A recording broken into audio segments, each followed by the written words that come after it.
بسم الله الرحمن الرحيم.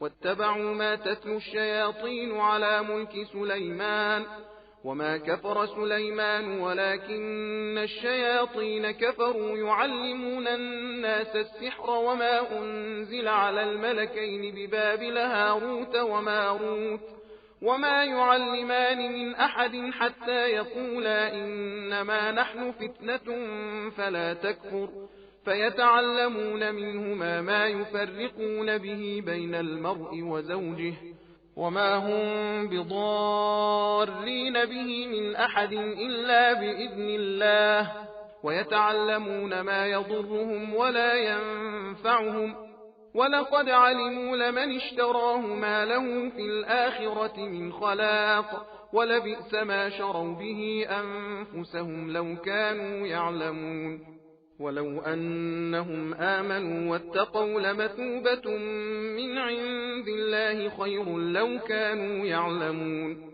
يا أيها الذين آمنوا لا تقولوا راعنا وقولوا انظرنا واسمعوا وللكافرين عذاب أليم. ما يود الذين كفروا من أهل الكتاب ولا المشركين أن ينزل عليكم من خير من ربكم والله يختص برحمته من يشاء والله ذو الفضل العظيم.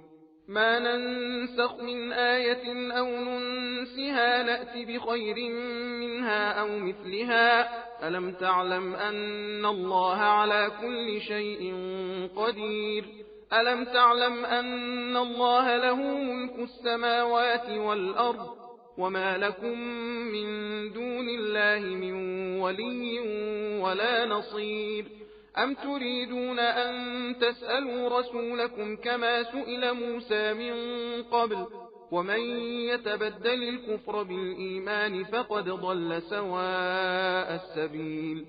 ود كثير من أهل الكتاب لو يردونكم من بعد إيمانكم كفارا حسدا من عند أنفسهم من بعد ما تبين لهم الحق فاعفوا واصفحوا حتى يأتي الله بأمره إن الله على كل شيء قدير. وأقيموا الصلاة وآتوا الزكاة وما تقدموا لأنفسكم من خير تجدوه عند الله إن الله بما تعملون بصير. وقالوا لن يدخل الجنة إلا من كان هودا أو نصارى تلك أمانيهم قل هاتوا برهانكم إن كنتم صادقين. بلى من أسلم وجهه لله وهو محسن فله أجره عند ربه ولا خوف عليهم ولا هم يحزنون. وقالت اليهود ليست النصارى على شيء وقالت النصارى ليست اليهود على شيء وهم يتلون الكتاب كذلك قال الذين لا يعلمون مثل قولهم فالله يحكم بينهم يوم القيامة فيما كانوا فيه يختلفون. सबील कुरान हिदायत का रास्ता।